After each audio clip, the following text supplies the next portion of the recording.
Hey friends, how's it going? Welcome back to the channel. My name is Terry. I'm so happy to have you here joining me today. Our last video, we talked about, we reviewed an article where the author expressed her feelings about being a woman who is 50 and older and the work that she felt like she had to put into looking good as an older woman. So today I want to talk about the woman who was considered the hot girl back in her day. And I'm wondering if the experience of a woman, so there's the woman who's considered pretty and attractive, but then there's also the woman who's pretty and attractive, but she's like hot. You know, she's exuding sexuality, she's probably very sexually liberated, and you look at her. You look at her and the thought that comes to mind is sex. She's hot, right? And I feel like this is my own opinion. When you're 50 and older, you're not really striving to be hot anymore, right? I would say, and this is coming from my perspective, as a woman who is 50 and older, I'm striving to look classy, sophisticated, elegant. That's what I'm going for, right? And I think that is achievable at any age. In my mind, I'm leaving the hot stuff to the women that are in their 20s and their 30s. To me, when you hit your 40s, you should probably start transitioning out of the mindset that you want to be hot. But I don't know, to each their own. So we're going to go ahead and get into this share about a woman who used to be a model back in the 80s and see what she has to say on the topic. I modeled in the early 1980s. I don't think I fully grasped how I looked, but I did use it to get into private clubs or get help. It was easy. I never brought much money because I would get free drinks all night. I even had a guy buy my dinner at a nice restaurant, and I had a date with someone else. I was so embarrassed, needless to say. Now that I've been through a very stressful but successful career, and multiple short marriages, I did get my blessing at 43 with my son. I love being wiser, but I do miss the days of a flawless complexion, endless flirting from strangers, and a thick mane of hair. What I don't miss is the authentic assumption that I wasn't smart because I was attractive. All right, so I want to touch on a couple points here. Unfortunately, it does seem like women, and I would say maybe even some men, but mostly women who are attractive, and especially if they're, let's say, hot, there's this assumption that they're not as intelligent as maybe their counterparts, whether that's in school or if that's in the workplace. And I don't know why that is the case. I know that I struggled with that very early in my career. I struggled with that even before I got into the career field that I'm in. So when I was in college, I had a man tell me, because I was taking IT classes, he said, "You don't look like you should be working in this career field. You're going to fail. There's no way anyone is going to hire you." Luckily, I stuck with it. I didn't hang on to that. I got my degree, I got my certifications, and I've had a very successful in IT for 25 years now. But I was always met with having to prove myself. I'm pretty sure as a woman, number one, as a woman of color, number two, but then layer on that being attractive, I think that caused some people to make it to where I had to prove myself more so because of that. My daughter faces the same thing. My daughter is beautiful. She is a gorgeous, gorgeous woman. And when she was in college, she faced the same thing. The guys, especially the guys, would overtalk her. She would pitch a really good idea only for a man to come back and restate the same idea that she had. And then if she tried to say, "Hey, that was my point I was making," it's almost like they would try to make it seem like she was not intelligent, So I think that happens to a lot of women. If you're a woman who has experienced this, I'd be interested to hear from you in the comments. Okay, so let's continue. I even put on 40 pounds from stress, and an amazing thing happened besides my ass being the size of a barn. All the men I was doing my marketing pitch to all of a sudden quit staring at my boobs and looking at me with lustful daydreams. They actually listened to me, respected, and agreed with my presentation. How sad that I couldn't be as attractive and get that same respect. But now that I'm in my mid 50s, I know I'll never look like that again, and it's okay. At least I can see BS coming a mile away. And now I mentor lots of young folks on how to make it in their careers. So that feels really good. I don't miss all the women at a new job instantly hating me and having to go overboard to show them I'm just a caring good friend. I have many great friends, but in my younger days, I had to prove my sincerity and compassion so they could get past it. I don't miss being hit on in the elevators at the corporations I worked for. That was terribly confusing and uncomfortable.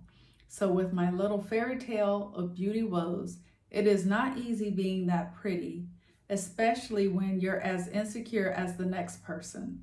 But I used my brains to work past it, and in the early days, my looks got me in the door. Then my natural sales ability sold them my ideas. That's my story, and I'm sticking to it. All right. So again, I can relate to being the woman who showed up on the job and getting dirty looks from women, having quiet competitions that I didn't know about with these other women. It's so funny because, and my sister has experienced this as well. Whenever I go to a workplace, because I love to dress and look professional and put together, classy, I put a lot of care into how I look, but then I also know my job. I'm really good at what I do. I notice that the women around me will start putting more effort into their appearance. They start dressing better. I come to work with my green smoothies or my green juices. I notice they start doing the same thing, you know. And there's a saying that, what is it? Imitation is the sincerest form of, what is it? Oh, imitation is the sincerest form of flattery. And I'm all for that. That's great. But if you have a woman who is doing that because they're trying to compete with you, and say if you're having a conversation with a male coworker, they come and interject themselves and just overtalk you, or just kind of interrupt. There's been some crazy things that happened, and so like complimenting you on what you're wearing or how you look, as opposed to if you just pitched what you know to be a really great idea, kind of diminishing your contributions and putting the focus more on how you look. And I've even had people say, well, if I looked as good as you, I wouldn't have to work as hard. And that's wild. I don't think people can get away with saying things like that nowadays in the workplace. But back in the 90s and in the early 2000s, people were saying some crazy stuff that they can't get away with today. But then also, like I mentioned, feeling like you have to work hard, almost like you have to dim your light or diminish either how you look, or if you have really great ideas or something like that, because you don't want people thinking that you're wanting the spotlight to be on you. And this is what I want to say to my girlies who are 50 and younger. If you haven't already adopted this mindset, please do so today. Do not dim your light for anyone. If anyone has a problem with how you look or how you present yourself, that is a them problem, not you. Okay, so this is a response from another woman. She is retired, but she has something to say about it as well. And I want to say she's in her 60s, or she's in her late 50s. And she says, I'm not sure about being hot, but I can speak with authority to the old part. This is what you know. You know about the wrinkles and crinkles. You see that in other people and pretend you don't see it in yourself, at least for many years. You know about the sags and bags, empirical evidence, mirrors and shiny windows everywhere, but you learn not to look too closely. So far, so good. Beating the game here. Feeling good. Feeling young still. You know about the aches and pains. Ibuprofen becomes your best friend. Still good. 40s, great. 50s, bring it on. 60s, not so fast. You walk by that shiny window and you say, Mom, what are you doing here? And it's you. Talk about shock and awe. In your 50s, you realize that you have become invisible to men. Invisible. Maybe that happened in your late 40s, but you couldn't even begin to accept it then. In your 50s, you don't have a choice. It's real. It's never coming back. First, younger men, gone. Then, middle-aged men, gone. When the day comes that the only men looking at you are older than your father, it's a sad day. So let me speak to this a little bit. I often get that I look younger than my age, right?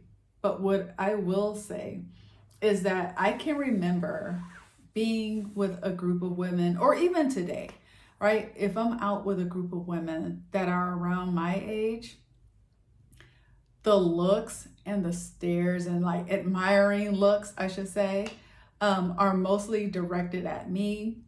I notice that. The women that I'm with notice that as well. Whereas on the flip side, if I go places with my daughter, because my daughter is stunning, the looks, the admiring looks and the admiring stares automatically go to her. And it's so much so that if I'm with my daughter and someone gives me a compliment, I'm kind of taken aback a little bit. Not that I don't think I'm attractive or that I don't think I'm a pretty woman, but it's because I expect those types of statements, compliments to be directed at her. So it's a very interesting thing. Late 50s and early 60s, you become invisible to women. Who knew? I never even thought about this. You're walking in the mall and you get run over by women who don't even notice that you exist.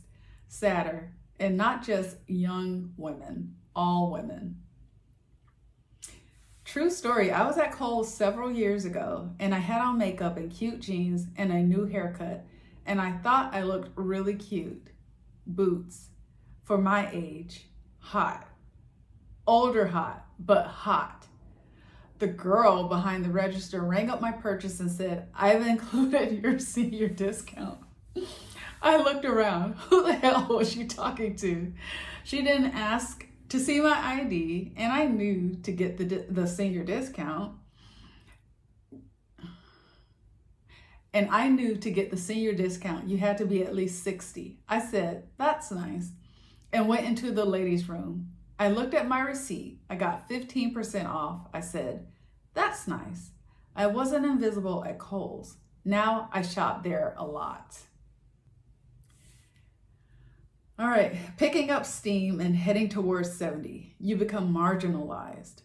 The person at the grocery store who rings you up and bags your groceries at the same time leaves the bags at the end of the line for you to put in the cart. The cute young thing ahead of you bags in the cart, smiles, have a nice day, come back soon. Please. God forbid you hold up a line getting out change or dropping something or asking a question at Costco. And horror of horrors, if you can't find your membership card or worse, it has to be renewed. The people behind you start thumping their fingers, tapping their toes, and rolling their eyes. But you can't hear or see as well as you used to, so all that thumping, rolling, and tapping goes unnoticed. But if a hot, hard body goes through the same routine, well, all smiles and who cares how long it takes. The scenery is so lovely. But we get our revenge. We drive real slowly in the fast lane because we know it pisses off all you young people who are in such a hurry to get where. Where am I right now? Old. I'm kidding about that. I drive like a maniac. Why I don't get a lot of speeding tickets is a miracle. I think it's one of the perks of being old. I don't fit the profile and I'm off the road at night. It's not apocryphal. Your night vision really goes. You have to be old to appreciate how important that is. In all seriousness, and perhaps from the above, you could tell that I am not a very serious person because you have to laugh about getting older or you could cry all the time. But it's not that bad. You miss the stairs. You do feel invisible sometimes. You do feel marginalized, but you're there with all your friends and family. It sounds bad, but this is the greatest ride of my life. I wouldn't change a thing. This is one of my favorite quotes. Life should not be a journey to the grave with the intention of arriving safely in an attractive and well-preserved body, rather than to skid in sideways, chocolate in one hand, wine in the other, body thoroughly used up, totally worn out, and screaming, "Woohoo! What a ride!" Quote by Hunter S. Thompson. I think that is a fantastic way to wrap up this share. Yeah, getting older really is a gift, and it's all in your mindset, all in your perspective, and how you choose to approach it. Outward beauty does fade, but it's really important to cultivate who you are on the inside. And if you feel invisible, I still feel like there are opportunities to take up space. Make your presence known. Be bright. Speak to people. Have a positive outlook and attitude. I tell you what, I love the women who are in their 60s and older, and they kind of have a don't give a shit attitude, and they just love life, and they're riding that thing until the wheels fall off. It's inspiring, and I'm hoping to be that type of woman once I am much older. All right, so I'd be interested to know your thoughts on this topic. If you care to comment down below, I would love to hear from you. I would love to engage with you. Thanks again for hanging out with me, and I will see you in the next video. Take care. Bye.